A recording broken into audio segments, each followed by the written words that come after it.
Okay, shall we get started, folks? Awesome. Well, thank you. Hello and welcome, everyone. Thank you for joining us today.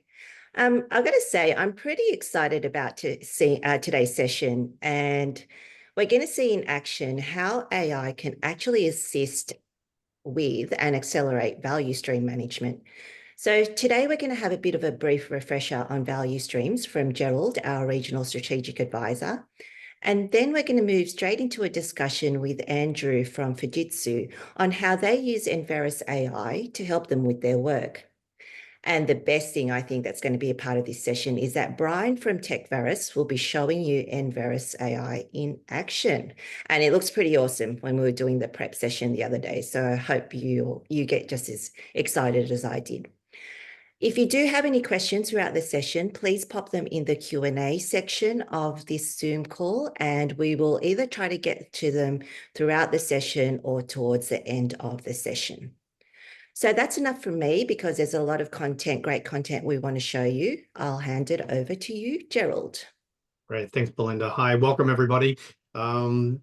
Glad all of you could come today. So we're chatting about value streams today. We're going to take a look at AI and how it can automate those. But first, why are value streams important? Well, the quote I have here that I asked ChatGPT for, which is the lifeblood of an organization's operational capability, right? Ensuring a seamless flow of work from concept to delivery, maximize efficiency, reducing waste, and directly aligning activity to customer value.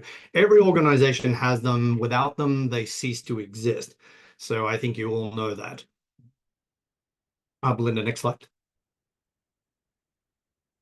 So the operational value streams deliver. Just click once, Belinda. It's fine. The operational value streams deliver the business value to the customer, right? They're like all value streams. They begin with a triggering event or a request, an application of something, and so on, and then undertake a series of activities to create and deliver the value. So, Belinda, if you click one more time. So the examples of these might be, whether you're building vehicles, managing mortgages, insurance policies, or whether you're providing a software product, these are all the operational value streams that are critical to an organization, and they deliver business value to the customer. Belinda, if you click one more time. So to be efficient and cost effective, all of the operational value streams must be automated by technology. Traditionally, building and maintaining these systems required time-consuming and costly projects. A better approach is to use what we call a development value stream as a continuous delivery method. Belinda, if you click. So like an operational value stream, the development value stream begins with a trigger. Right? It's often like a feature request or a request for us to build something. So for example, as an example of that, right? Then the following activities to define, build, test, and deploy some new capability, i.e., just like operational value streams, they need to be efficient and cost effective, aka they have to be designed well and they have to be maintained. Belinda, if you click one more time. So a quote from Gene Kim here, which is, to enable fast and predictable lead times in any value stream, there's usually a relentless focus on creating a smooth and even flow of value or even flow of work. So the interesting part of this statement is the implication that value streams need to be managed and they need to be, looked after and constantly maintained. Belinda, if you click. So there is someone in your organization that has to manage the value streams that you have, whether they're operational or development value streams. Someone has to manage those. Go forward, please, Belinda. The safe guidance that we have does not really extend to discussing when and how to manage operational value streams. However, some people in the enterprise are tasked with managing these value streams. The operational value streams are central in safe and business agility because they're the foundation for organizing around value. The article that we have in the framework on value stream management is really just as useful in terms of guidance for managing operational value streams as it is for the development value streams that we are focused on. Next slide, please. So value stream management in safe and in business agility is primarily a portfolio concern. It requires strategic and tactical leadership. It requires an understanding in the application of a lean mindset, business, technical, and process knowledge, and strategic and tactical influence. In small enterprises, you might have a single value stream manager that can do all of this work. However, the complexities and the realities of large enterprises and complex digital products means that we need leadership with a mix of these sorts of skills. So in SAFE, we often see that it's a collaboration between the people who fill the roles of business owner and the leadership roles on the arts or our solution trains. So it's a lot of work. There are only a few people to do that work, and we need to be fast. So how can we make it faster and easier? SAFE provides guidance around AI-enabled solutions and responsible AI, but the notion of using AI to augment the workforce is most apt for this discussion today. So in today's discussion, we're focusing on a tool called nVeris, and it's by a company called TecVeris, right? One of our partners, and it enables a better capability to manage value streams utilizing AI as a fundamental driving force for that. But before we jump into the tool itself, I thought we'd like to hear from one of our partners, Andrew Ricks from Fujitsu, who has used this in the field. Welcome, Andrew. Hey, Gerald, how are you? I'm good, mate. Good. Mike, can you tell us a little bit about your experiences with applying nVeris in some of your engagements? Oh, we've looked at both operational and development value streams as basically whenever we hear someone say that we're doing something because it's always been done that way, that becomes the catalyst for us to say, let's look at that, because it's generally when we hear that, it's usually accompanied with a bunch of frustration, frustrated customers, frustrated employees.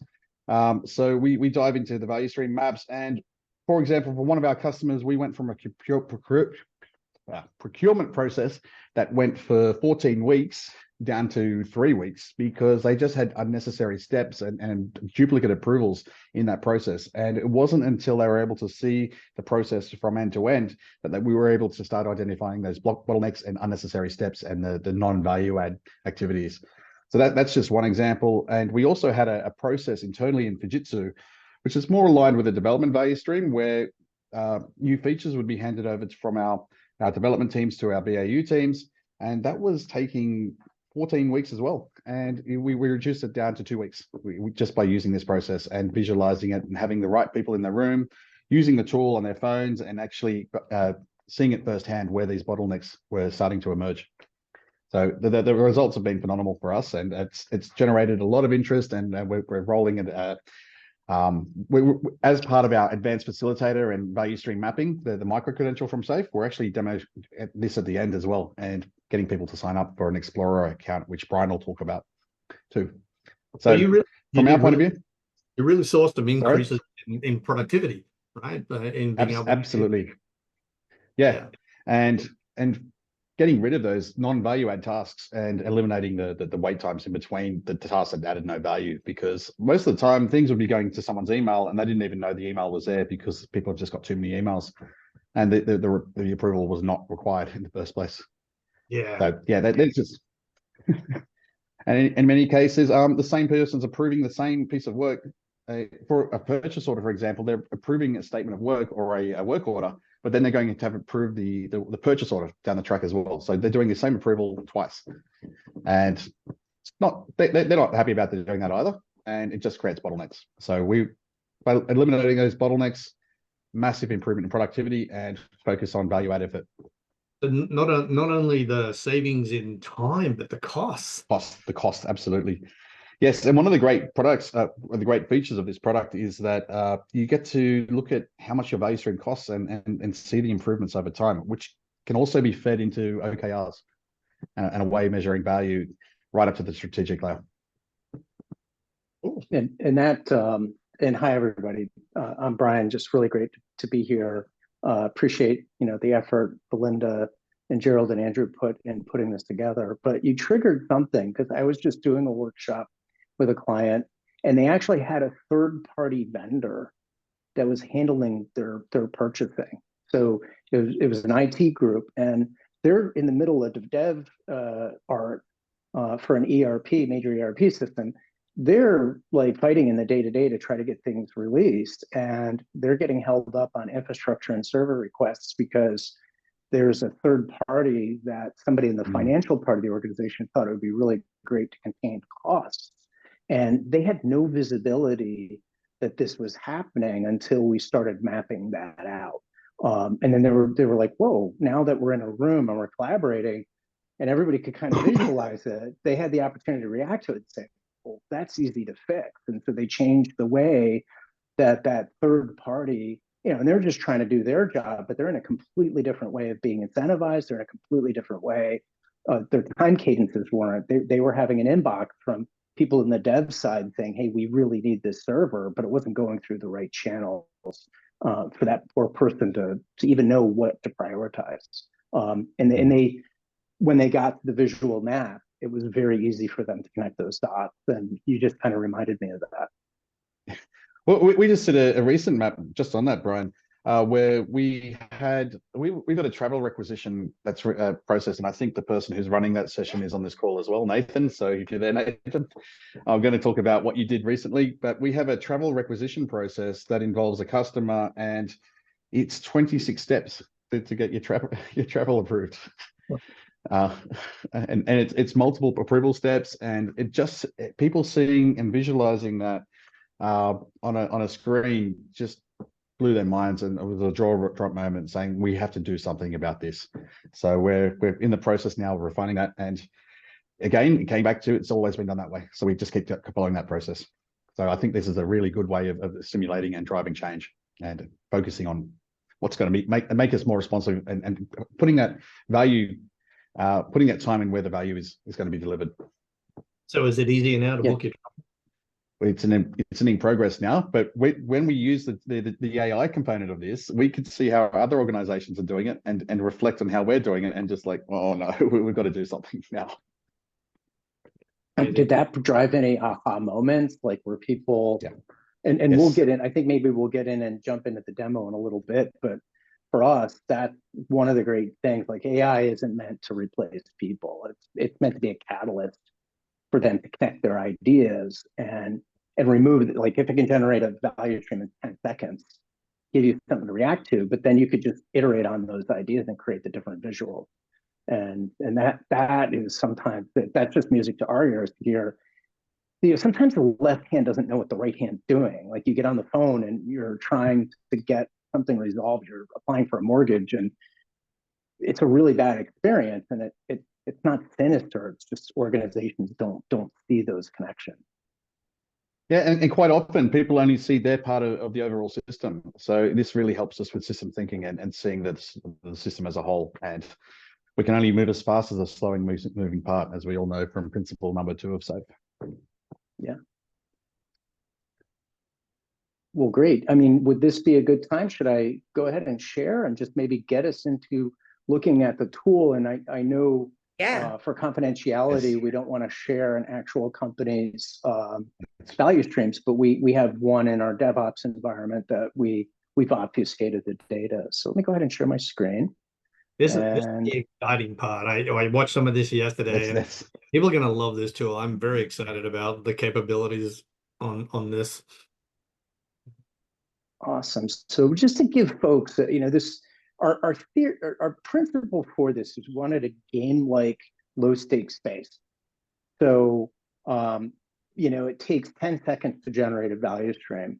So I'll give us just a really quick tour of what you get in the tool.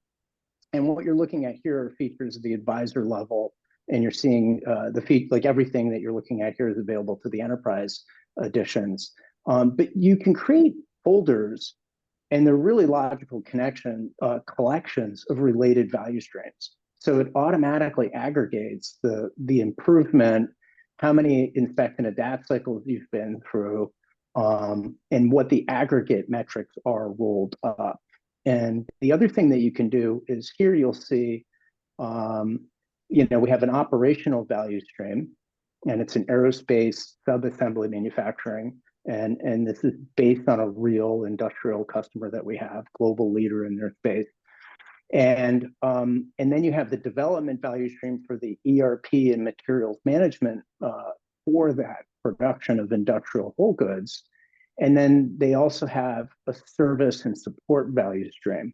And so you could also chain your value streams together. What we found and have learned we don't want to try to bite off an entire operational value stream. So it's really great, like ideation, market analysis, and product and R&D might be one segment or even two segments to capture. And then you go into the actual production process, which begins here. And then this is only through the units produced and it's ready to ship. There could be a sales and service revenue stream or an aftermarket revenue stream that comes after that. So I'll just go ahead and click into that. And what I want to describe here is we generate the value stream in 10 seconds. The AI removes all the friction. And this particular client, after walking the wall virtually, we still met co-located for this. It took them 15 minutes after we allowed them to come in from their mobile devices, about another 15 minutes to make it their own. They moved some steps, they changed some steps, they changed some of the department names and the tools names, and reworded the steps a little bit. And by the 30-minute mark, they were already having discussions, they'd already scored it, and they'd already started applying some heat map here. You'll see like dot voting on the top bottlenecks, and we're able to get into the idea space, which is cool. And we'll take you through one from beginning to end, but they're able to generate future state scenarios. And each of these scenarios takes seconds. So I'll just generate one here. And the AI will look out and give you some pre-canned responses to help you sort of seed your value stream workshop and create ideas. But you as a facilitator or participant can come up with your own chats. So I'll just change here and I'll just paste one in so you don't have to watch me type, because I don't do well whenever I'm presenting to a large audience. And we'll just say, reimagine this with additive manufacturing and use of mirror twins. And so now what's happening is behind the scenes, the AI is generating a future state. And then you can compare your current state or the baseline with the steps that are being suggested by the AI.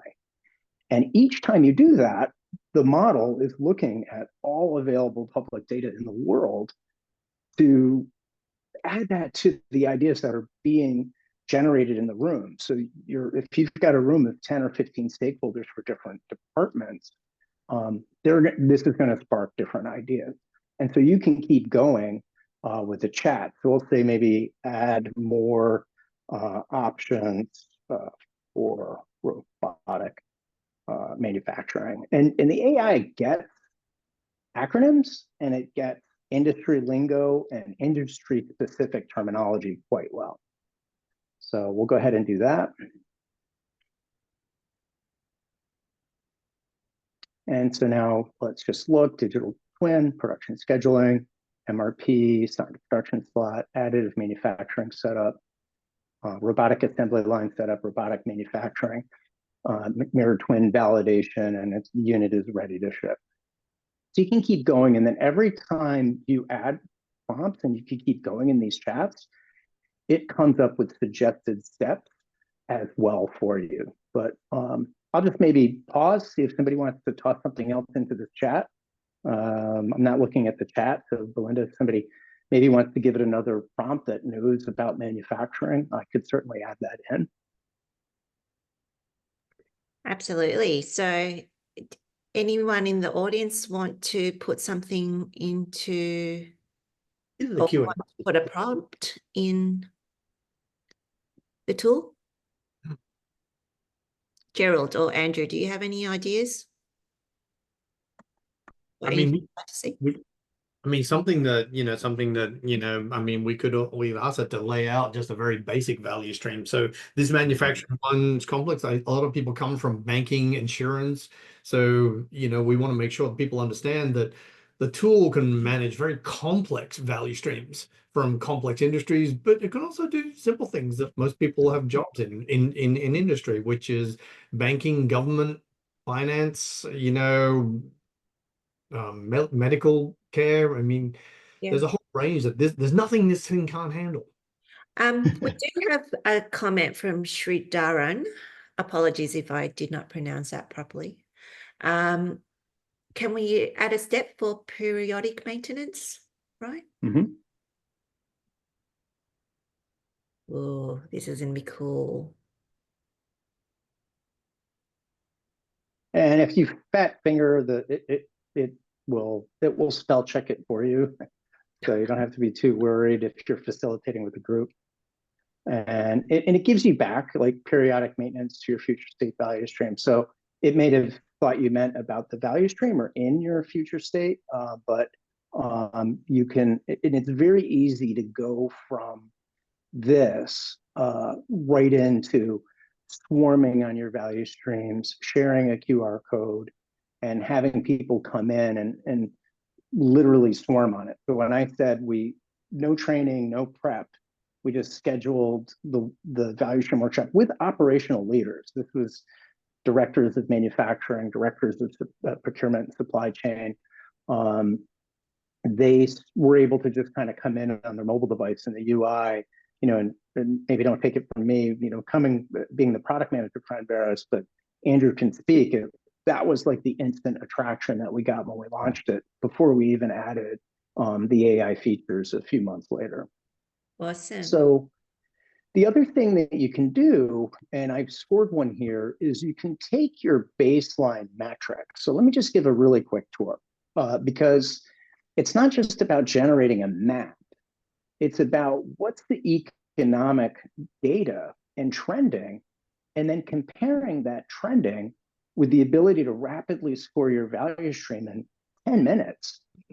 So you could actually fit your value stream into your planning interval cadences. Say if you're aligning this to a development value stream, we're actually incorporating that now in the inspect and adapt and the problem solving portion of the inspect and adapt workshop, because it takes 5 minutes to get a score. We might get that score the day before we go into the inspect and adapt workshop, but people are really kind of now thinking in our clients about how this actually drives improvement ideas in the problem solving workshop, and so that you're not just improving how you're building things, you're not improving what you're building, but you're improving how the system, you're driving more investment in that system. But I'll give a quick tour of the metrics. Yeah, before we go into that, Brian, Paul, Sure. Have a question. Does it do suggested resources for each task? It doesn't at present, but the AI, we're moving so quickly with it that we're exploring suggesting enablers from all of the data that's available. And we're looking at art identification as our next target. We want to be able to say, like, you can add data about what the system is and the tool is, and you can go ahead, and this will normalize to your set. So when you start to identify the tools in your organization, or if you're a consulting organization, you could add them. We're going to soon be adding, like, what are the skills and resources, or the counts of the resources that you need, because we are providing and taking the economic basis of the value stream, and that's part of some of the metrics that I can show you. But we're working on adding the ability for you to look at like a heat map of the skill sets, so you could get a Pareto of or a distribution of what skills do you need and how many people are helping you in this particular step in a development or an operational value stream, and then be able to roll that up. Yeah, fantastic. Now, before I do want you to go into metrics, but there is just one more question as well, or more of a desire. I'm not sure if you can go into this during this session today, but Asim would love to see how a development value stream for a software feature is aligned with the Jira workflow and releasing code through different environments. Yeah, I don't know if you can talk through that, or maybe you need to take that offline or in a separate. No, it's a great question. I'll say this: we're an Atlassian solution partner, and so in a lot of our engagements where we're helping people with their safe implementations, we use this tool to help inform what we can do with their development workflows. Right? We like to stick to the art Kanban, and we like to stick to some of the recommended development compounds, but certainly when we put people into value stream thinking, they can, I mean, I'll show you the gallery in a little bit. We've done everything from what's the life cycle from origin till its end of life of a single-use plastic container. And it does a really good job of what it is. And it does a really good job when you imagine how to take the recycling process. We've done it for electronic components to harvest out, the important things that can be upcycled or recycled. And it does a really good job with that. So you could certainly take something, and I don't want to oversimplify it. There can be complexity, but it understands and will map out your CI/CD capability and talk about that. And you could go ahead and put in what those tools are and drive future states for continuous improvement. It doesn't have to be, a major change. We find working in smaller bites and getting investments started on continuous improvement, and then looking at the measurement of, well, what was that in economic terms? What did that result in? Does that let me produce more units with relatively the same resources, or add more to my production schedule, or can I reallocate resources in other areas? And it lets you really quickly iterate on those iterations and scenarios in minutes. So we could score this one. I think I'll start one from scratch, and then I can kind of give a little tour of the metrics. So I'll just describe a couple of quick things before I move into, let's just generate some new value streams really quickly, development or operational. We use a function called expected flow time. And this here represents what is the change or the delta in the cumulative change of all of these improvement cycles in improving our expected flow time. And what is the realized opportunity value of those changes? Now, we base this on real data, and then we're iterating on it in demos. So this value is not to be expected in 3 expected adapt cycles or 9 months, but as you do incremental improvement, it tracks that, right? And then you'll probably see total flow time, wait time, process time. Those are all the things that are accumulated. And the tool does that for you regardless of what unit of time you use. So somebody can put in stuff in seconds, or they could put it in months, in weeks, and it aggregates it and presents it in a standardized way. So I just wanted to touch upon that. And then every time you generate a future state scenario, you have the opportunity of seeing what it would do to your economic basis of your current state as a way to sort of what we call the Rubicon. It's like you're crossing that Rubicon, and executives and people in governance and management and higher management, certainly executive management, they spend their time worrying about the financials and in discussions about that. And when you can connect value, that people can align on value in the teams and art level, and you can present them with the opportunity value very quickly, it just makes it that much easier to get investment and enablement, or what we call the purple part of the art and portfolio and team backlogs, for how we improve the systems that actually produce the products and services or the solutions that we deliver. And that's our ultimate goal.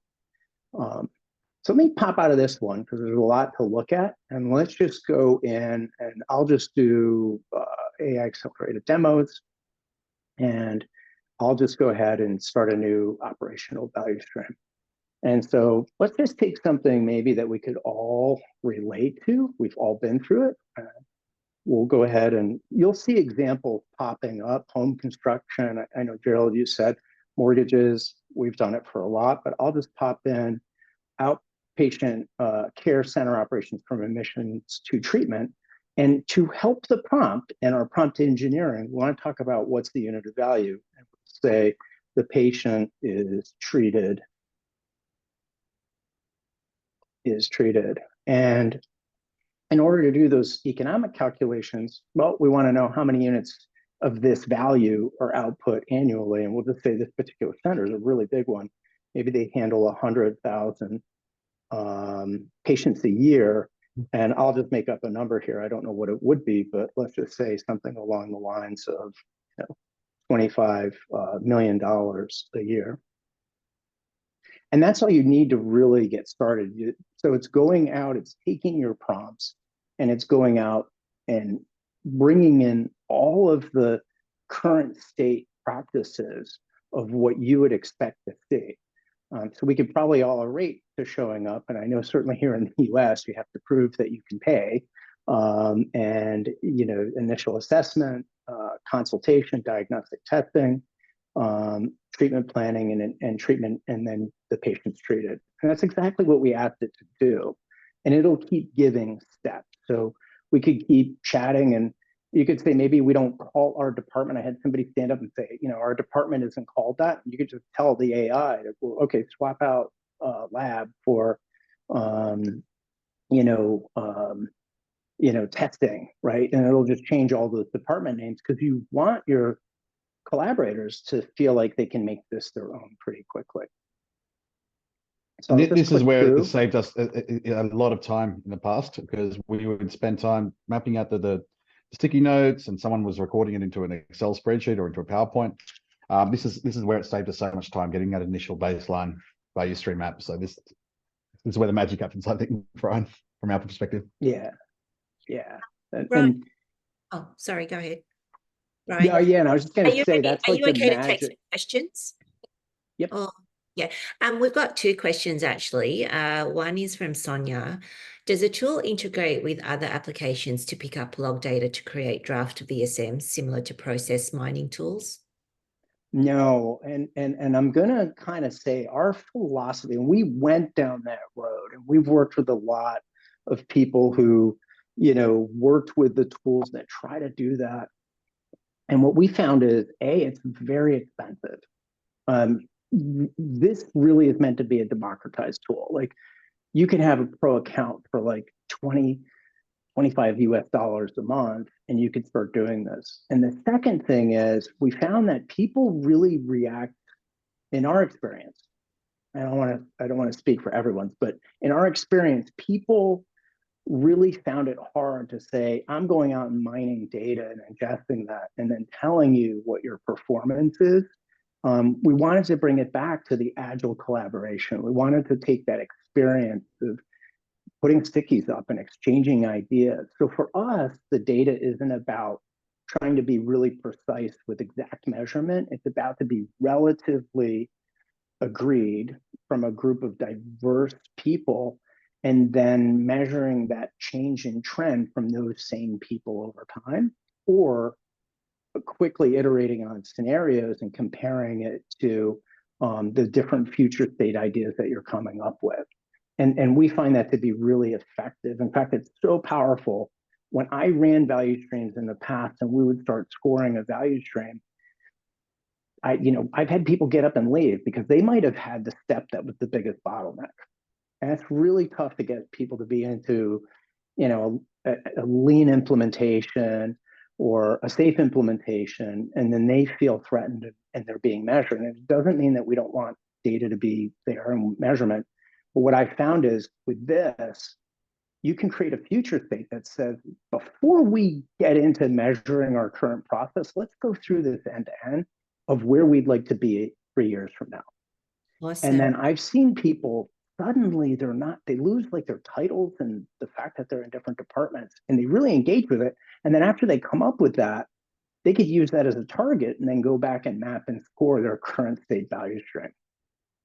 And so that's really powerful. So I hope I answered the question. It was a little bit long, but we philosophically moved away from trying to measure, how many lines of code did you check in, or how many releases did you have, and then sort of having a hiccup for what might be a really good reason.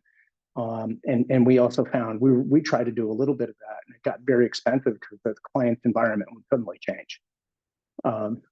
Thanks. So back here, I'm just saying how long the process takes. So I've been in, I've had I have kids in sports where, we're visiting the outpatient center all the time, and you spend a lot of time waiting. So I'm going to maybe go like that. Actually, it's probably you spend an hour with the doctor and you're there for like 4 or 5 hours. So I'll do that. And yeah, they do a pretty good job, but we certainly have to go back and get our labs a few times. So I maybe put it here, and I'll go ahead and add that to the configuration. And so by putting in those basic financials, and they don't have to be exact, it could just be ballpark, it could be relative. Some companies, they don't want to tell you exactly what the cost is. So they'll just say, use 25 million as the basis. We can surmise the improvements from there. And that's another great tool. So I've done that. Now you can fully score this and you can do a review. You can do dot voting. You can run a lot of data and graphs off of it once you get that data. But this is a really good one. So what I'll do here is I'll just let anybody on who wants to go ahead and come on into this. So guys, if you want to just join, just scan that QR code. yeah, And maybe while we're waiting for that, Brian, there was another question from Sridharan. Does this 25 million sample budget distribute across the whole stream? Yeah, so that sample budget, and we have helper text there that help too. Okay. So I've also put the direct link there if anybody doesn't want to use the QR code. It's what you decide. So if you say, let's just have it be our labor cost, then just use that consistently. What we generally say is think of the operational budget for your value stream, come to what the staffing is with G&A or administrative overhead. And if you have any materials or licensing or software that you have to buy, and that makes the transparency in the economics. So if you have some engineers coming up with a way to improve their C&A through automation, and it saves 10% of the flow time, well, that's gonna be an opportunity value of, we'll just say, $25,000. And so we have full enablement investment. So you can identify your enablements and swarm on them with groups of people. And then when you apply them, we ask, well, how much did it cost? And how much time did it take? And then you see the actual ORI of your enablements all along the way. So it becomes very gamified, right? But you a lot of times the financial people will say, well, how do we know that that's exact? And I say it's just relative. We want to be relatively accurate, not absolutely precise. That precision costs a lot of money. And it's almost like throwing up story points. Like you could use story points for this if you don't want to show you could just say, we'll just use 100,000 units of cost. And how many units did we gain relative? And that works. All right. So what I'm going to have folks do, we get some folks swarming in. I'm going to go ahead and close that. Imagine you're a doctor. Just put you can play one on TV here or on Zoom. Go ahead and you can add a step. You can change the step. So maybe I'll do one. I spent a little time in healthcare.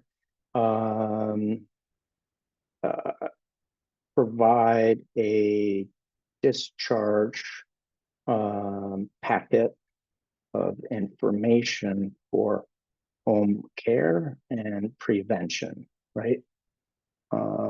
And I could say, okay, we'll just have that comes from administration. I could identify a tool that does that. I won't do that right now. And go ahead and create that as a task. So I'd like to see if even just one person can go ahead and add a task. And this is where I said we did that operational value stream. We fully used the AI. We generated the map in 10 seconds. In about 15 minutes, they had it dialed into the exact way that it matched their organization, So you could move, maybe they do that before they get near discharge, like after treatment planning. That might make a little bit more sense. And we'll maybe give anybody a chance if they want to modify or add something. All right. Got somebody added one. Awesome. And so the UI is really, and we didn't have even the AI when we first launched it. And we launched it at the Faith Global Summit, and our entire team we couldn't eat lunch. Like by the time we got a chance to back away from our booth, and I think that's where we met Andrew, as a matter of fact, like the food was gone and we had to like go find food. I think Karen Lewinson was like, got us something and it was great. And that was like, we still were thinking about the AI, and we hadn't launched that till a few months later. Yeah, at that So- stage, I was just blown away because we used to have some poor person who has to get all the metrics and tally them all up on the sticky notes and take photos of whiteboards. So that's was the starting point, and now AI has been introduced. It's blown my mind. I see Sorry to people cut you going off ahead there. and adding steps. No, that's really great to hear. And so I'm going to go ahead and I'm going to actually move us into a scoring round. So what the scoring round is doing is it's saying it's going to ask you to identify what group you belong to. And that's so that we can look at the distribution of the different functions. Now, we don't tell people they have to, it's optional. So if they don't want to, they want to be a little bit more anonymous and not call out what function they're in. But I'll show you when I dial it back over to a fully baked version out of my, cooking show oven here. You'll see how powerful that can be. So I'm going to go ahead and start the scoring round. And now what it's going to ask you to do, if you look at your mobile devices, just identify what group you belong to, and then you can navigate through and score the steps. And just sort of help us along, I'll do some as well. And I actually have scores hidden right now, and that's to not bias anyone. So for myself, just to know kind of where we are, I'm going to go ahead and unhide the scores. And so that way we'll see them as they're coming in. Oh, let me unhide them. Sorry. And now we're starting to see some metrics come in. I'll work back from the end because it takes a little bit, but we'll just put in some data so that we can see what it is. Don't overthink it. And I'm going to put some days in there. Let's move these to hours.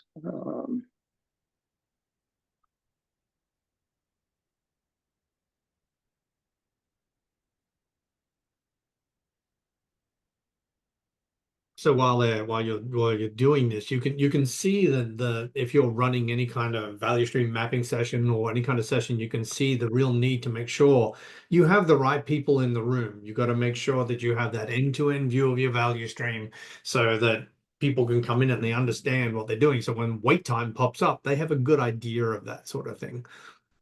Yeah.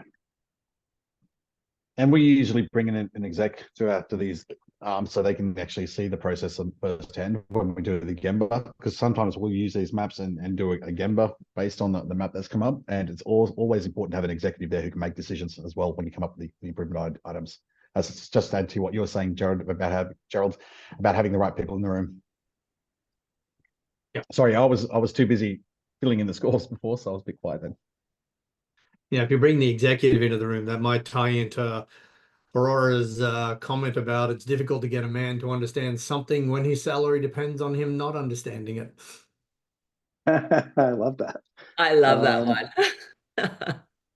So we're done scoring, and what we have here, and I'll just go ahead and take us. So you as a facilitator, facilitating a group, we just did this. It wasn't real, right? But the level of engagement, watching people walk around, we had it up on a wall on a big screen, and then they're on their phones, and it really made it feel like you're doing it with paper, but now you're putting all the data into a system, and you can do so much more with it. So I can put it in a review mode, and what I'll do here is I'm just going to jump into some things that you can do right out of the gate. So we've already seen that scheduling surgery is the greatest bottleneck, right? So we can go to Goldratt's theory, and well, if we're going to really think about how to reimagine this, what can we do to improve the surgical scheduling? And this is actually near and dear to my heart because I spent time at Johns Hopkins here in Baltimore, and for that large of a medical center and teaching organization, a 1 or 2% increase in OR utilization and turnover would amount to hundreds of millions of dollars in savings. So if the patient didn't check really the instructions and they thought they could have a sip of orange juice in the morning, then suddenly not only would their surgery be canceled, but it would cascade through the hospital, right? So this has real dollars and cents impact. And so it's 71% of the total expected flow time. This is really, really powerful. And if we put in functional groups, this isn't the call out, but the data is there, right? We spend 85% of the time as a medical. Now that could be a good thing, right? You want that. You don't want these to be high. So it doesn't indict anything. But we jump into this at the risk of it not being too complete. But what you'll find here is generally you'll see the distribution. And as you do adapt cycles, improvement cycles, and you rescore and apply enablements, you'll see some of these scores, these diversity in scores come together, because the team is becoming, this group of collaborators, not necessarily a team, is becoming more T-shaped, and they're learning from each other and they're engaging more. And I love it. I'll see it all the time. And like the quality control step the highest performance score will be from the quality engineers, and the lowest performing score will be maybe who's downstream of them, right? And so we use that in our sessions to say, could you pair up and come up with ways to improve this bottleneck, right? So that's just a really quick example, but now let's look at our time here. Let's go ahead and do a future state scenario. So now that we've scored, and usually what we'll do is we'll get the current state mapped, but I don't want to put people through the discomfort of having to talk about their group's performance in front of their peers until they've done and imagined a future state together, and they really engage on that, but then they're ready for it. So, hey, Brian, just before you do that, one quick question from Sridharan is, if you're aligned to medical, is it okay that you're still scoring or making an update on something like admission? So the general gist is, are there steps in the value stream where people have the right to score on or have enough knowledge to score on? it's a really great question. I get asked that all the time just when doing it on paper. People will say, that's not my department. And I would say, my answer to them would be, well, how long have you been in this company? And they'd say, oh, I've been here for 12 years. You certainly must have an opinion. Mm-hmm. And because the data is captured by group, unless you skip that question, it's okay to have some divergence in those measurements. In fact, the divergence in the measurements is what drives some of the deeper discussions, better discussions, and that's my answer, and I'm going to stick to that. Now, I've seen that work, and that's usually comes up like when you're first, but when you get into the flow with this, I found that some of the best ideas just come from those differences. I'll just add on that I think best practice is allow people to, because this is where you get the alignment that comes in, where people have that feeling they think it's one way and somebody else thinks it's another way. And so when you get those disparities, it helps to have the discussions about alignment. Yeah, and it's like trying to describe what it feels like to be in a really well-run PI planning event. Yep. And our vision for nVeris was like, we had so much resistance. I don't know if I want to invite people from this other department. They're worried about their P&L. I'm trying to get this safe engagement going. Maybe let's not do that, right? Why should I start involving my peers, that reporting to the CEO or to the CTO, right? And then when we finally convinced, and I want to say it's not most of our clients, I'd say in the early days, we would get about 50% would say, this is our value stream. It's this department, and this is the product we build, and this is all great theory, but we don't, I don't see the value of bringing people into these workshops for a long amount of time too. It's a big commitment. When we did that, and we did it in the way we did it before on paper, almost to every event we ever held, it was a powerful aha collaboration experience, just like trying to explain to somebody who's skeptical of safe in the training. You always get the one person that stands up and they ask the tough questions, and then when they're in the PI planning, they're like, oh my God, this is so great. Let's do more of this. We wanted to bottle that into this experience, right? We wanted to make it friction free. So I'm going to do in here, I'm going to say, imagine this patient care with 10 years of technology improvements. And this might be too unrealistic. So you could pick 3, or you could just put in whatever you want, right? But I'll just put in 3, because if we have an organization that maybe hasn't done this before, I want to have empathy for those people. They might be the introverts, or they might not feel comfortable scoring. So, automated patient registration, unified AI initial assessment, virtual physician, right? So this could be disarming if we were to go with this and say, all right, let's score that to start getting some creative, flow going before we go back into and try to really work on this on our own. So I'll pause here. I do want to show just a couple quick things. You can change your opportunity value targets. We use the data that has come from nearly 50 years. And I learned from Andrew that really value stream actually even began almost 100 years ago from your presentation in Nashville last year. But if you look at, I was on a webinar with Karen Martin, and if you read the books, right, the data shows that most organizations, if they commit to this, can get a 30%, 50% improvement. And certainly SAFE has made that such a foundational piece of the implementation roadmap. That this assumes you can get a 15% improvement in reduction of waste time. That's all it's doing. And to move the needle on activity ratios and so forth and CNA, those are longer range things, but you can play with these dials, and then you can share that with, well, if I just change it, let's go to, I'll just increase this to, we could get our patient through this process in 3 hours instead of 6 hours, and we could improve our complete and accurate by 50%.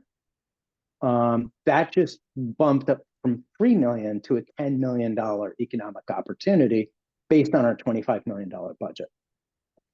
And that's what we wanted. We wanted it to be a low stakes game like way to evaluate these different scenarios and drive these discussions, and then actually say, okay, now we're going to come up with the enablements that will let that happen, and then track their implementation. So I'll pop back over here because this is our most complete data from our DevOps environment. And so here's the different flow time reports, and you can go and change this to the adapt cycles. We like to use for development value streams 3-month adapt cycles, and from operational value streams 3 months or 6 month inspect and adapt cycles. Here's the divergence scoring. And then the piece that we really want to show is the change in expected flow time based on the enablers that have been implemented, the improvement in the CNA, and then what that is actually doing to your lead times and cycle times. And then, well, what does that mean in terms of opportunity value? And what's our ROI on that enablement investment? So we want it to encourage management to shift away from the over focus on what we're building to actually making a consistent investment in an easier way into the system that builds the solution, the how we build. And that's our goal, right? And we want to make it very low cost and friction and easy to use. And it's like the marshmallow challenge. You can iterate with it, and if it doesn't work, delete it, start over. It only took you 5 or 10 minutes to build the map. So I'll pop back out here. I don't know if there's any closing questions, and I know we had to wrap up, so I'll turn it back over to you, Belinda. Oh, that's fantastic. Great timing. Thank you, Brian. That was pretty awesome. I hope the audience found that pretty exciting as well. We do have pretty much another 5 minutes. If people have any extra questions, pop them into the chat or in the Q&A section, and we will get to them. But yeah, it was pretty exciting. If you do want to check out nVeris, please feel free to scan that QR code and you'll get an extended trial offer as a result of this webinar. But also if you have feel free to connect with any of us, either Gerald, myself, Brian, or Andrew as well. And I could put that up. I think I'm still sharing, or are you sharing? I am sharing. Oh, I was okay. I was going to allow multiple screen sharing, but I think you may have stopped at the same. Yeah, I went ahead and stopped. So, but that's good. I didn't want to take too much time. Oh, now I just stopped sharing. Sorry. Any final questions from anyone?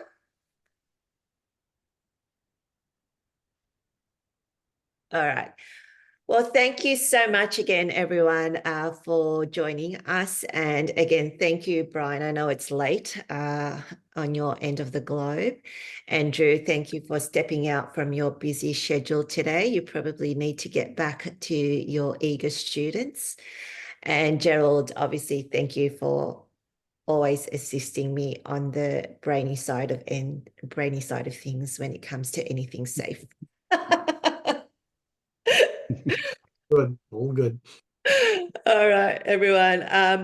Again, just feel free to scan the QR code or pop any further questions or reach out to any of us if you have any further questions or want to take anything up afterwards.